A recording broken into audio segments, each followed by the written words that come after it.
Appendix, Note F, of the Lex Scripta, or written law of Virginia, the Lex Script 4, or written law of the Commonwealth of Virginia, may be arranged under 6 different heads. First, the Constitution of the United States. 2d. Laws of the United States made in pursuance thereof. 3d. Treaties made, or which hereafter may be made, under the authority of the United States. 4th. The Constitution of the Commonwealth of Virginia. 5th. Acts of the General Assembly of the Colony of Virginia, antecedent to the Revolution, and of the Commonwealth since that period. 6th. Certain acts of the Parliament of England, antecedent to the settlement and establishment of the Colony of Virginia. 1, 2, and 3. The Constitution of the United States, and the laws of the United States which shall be made in pursuance thereof, and all treaties made, or which shall be made, under the authority of the United States, are by that Constitution declared to be the supreme law of the land, and the judges in every state shall be bound thereby. Anything in the Constitution or laws of any state to the contrary, notwithstanding, and the senators and representatives of the United States, and the members of the several state legislatures, and all executive and judicial officers, both of the United States and of the several states, shall be bound by oath or affirmation to support the Constitution. 4. The 4th part of the Lex Scripta, or written law of this Commonwealth, and formerly the first in point of obligation and preeminence, is the Constitution of the Commonwealth, concerning which, as well as the 3 preceding heads, sufficient hath been said in the foregoing tracts. 5. The acts of the colonial and state legislature, successively, form a 5th part of the written law of the Commonwealth. This body, like the Congress of the United States, consists of 2 distinct branches, differently chosen and organized in some respects, but equally the immediate representatives of the people, being both chosen by the same persons and with the same qualifications, except in respect to age, though the senators are chosen by a larger portion of the community and serve for a longer period than the delegates. The Constitution requires that these 2 bodies should meet once, or oftener, every year in General Assembly, for the purpose of making such laws as shall be necessary for the common goods and the acts made by them, if neither repugnant to the Constitution of the United States, nor to any law or treaty made under the authority thereof, nor to the Constitution of the Commonwealth, are binding upon every other branch of the government, as well as upon all orders and descriptions of persons within the Commonwealth, to form a complete digest of statute law, as was observed in another place, seems to have been a favorite object with the legislature of Virginia, and repeated and frequent attempts have been made to effectuate that purpose, but unfortunately the disposition to change has been such that laws have not infrequently been altered, suspended, or wholly repealed, even before they have obtained a place in the new code. There have been 5 compilations made under legislative authority within about 60 years, neither of which could be regarded as complete, the number of omitted laws being probably more than 10-fold the number of those that are preserved. 1,000 inconveniencies and perplexities daily arise from this circumstance, and are likely daily to increase. The compilations now to be met with are Purvis, printed in 1684, but whether by authority or not, does not appear. Parks, printed in 1733, Hunters, in 1753, Rind and Purdy's, in 1769, Nicholson and Prentice in 1785, and Davis in 1794. The Sessions Acts are usually sent out in sheets, and are rarely preserved, even till a succeeding session, without mutilation. Hence arises one of the greatest difficulties attending the study of the law in Virginia. A proposal was laid before the legislature in 1796 to direct a new publication of all the laws of the state, but no attention seems to have been paid to it, though made from a quarter which, it was supposed, would procure it that respect. The manner of making these laws will be better considered hereafter, when we are to examine the Constitution of the Congress and of the General Assembly of the state, for the different kinds of acts, or statutes, as they may be properly termed, with the general rules of construction. I shall refer the student to 1 Black's, Com. p. 85. 91. The Constitution of the United States imposes certain restrictions upon the states, which in their operation must be considered as restraining the power of the legislature particularly. First, no state shall enter into any treaty, alliance, or confederation, grant letters of marque and reprisal, coin money, emit bills of credit, make anything but gold and silver coin a tender in payment of debts, pass any bill of attainder, ex post facto law, or law impairing the obligation of contracts, or grant any title of nobility. All acts of the state, therefore, on any of these subjects, whether entered into or passed by the legislature, or any other department of the state government, are absolutely null and void.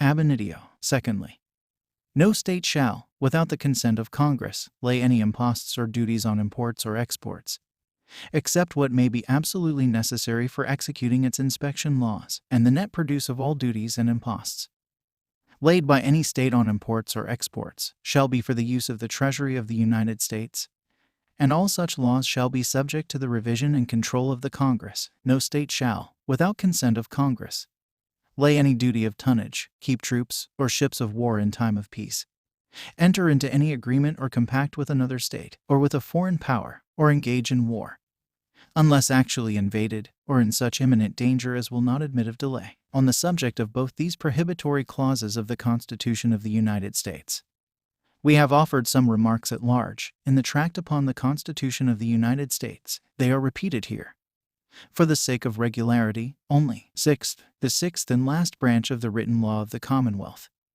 are certain acts of the Parliament of Great Britain. In the preceding note, we endeavored to show that our forefathers migrating to this new country brought with them all the laws of the parent state, which were applicable to their new condition and circumstances.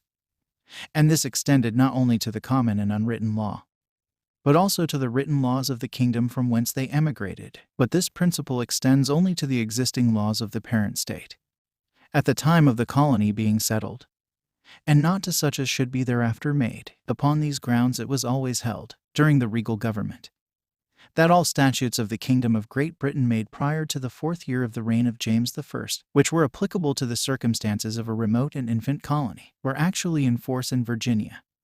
The colonial legislature, therefore, held it to be generally unnecessary, by any special acts, to re-enact them so as to form a part of the colonial code. Hence, at the Revolution, the same convention which established the Constitution judged it expedient to pass an ordinance, declaring that all statutes or acts of Parliament made in aid of the common law prior to the 4th year of James I, and which are of a general nature, not local to that kingdom, so far as the same may consist with the several ordinances, declarations, and resolutions of the General Convention, shall be considered as in full force until the same be altered by the legislative power of the colony. The change of principle which had taken place in the government very soon manifested the necessity of revising a code formed upon monarchical principles, and not unfrequently under the auspices of despots, who dictated to their complying parliaments whatsoever might contribute to strengthen and confirm the power which they had by continual usurpations obtained. A special committee was therefore appointed in October 1776 to prepare such a code of law as should be adapted to the republican spirit of the newly established Constitution. A judicious selection of the British statutes was made by this committee.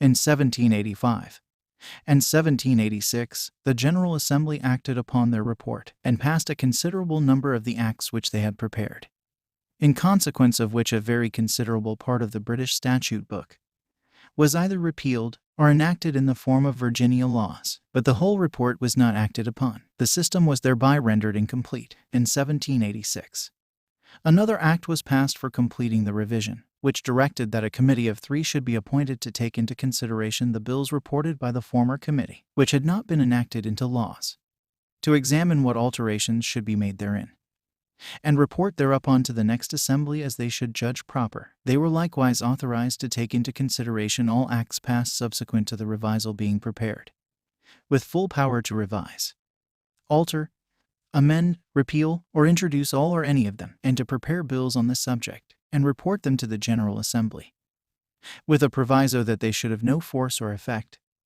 until enacted by the General Assembly. What was done in consequence of this act I have never been informed, but I believe that no step whatsoever was taken in pursuance of it. In 1789, several other salutary British statutes were introduced into the State Code by the General Assembly. In the same session another committee was appointed to prepare a new edition of the laws, a part of whose duty it was to report what English statutes if any there be, are suited to this Commonwealth, and shall not have been enacted in the form of Virginia laws. 19 statutes were reported by that committee as proper to be reenacted. The Assembly at the same session passed an act, repealing so much of the ordinance of convention above mentioned as relates to any British statute, and declaring that after the 1st day of January, 1791, no such statute should have any force or authority within this Commonwealth. This act was at the succeeding session suspended, until the General Assembly should have acted upon the report of another committee, thereby appointed for the purpose of carrying the former act concerning a new edition of the laws into effect, a part of whose duty was assigned by the act, to prepare bills on the subject of such British statutes,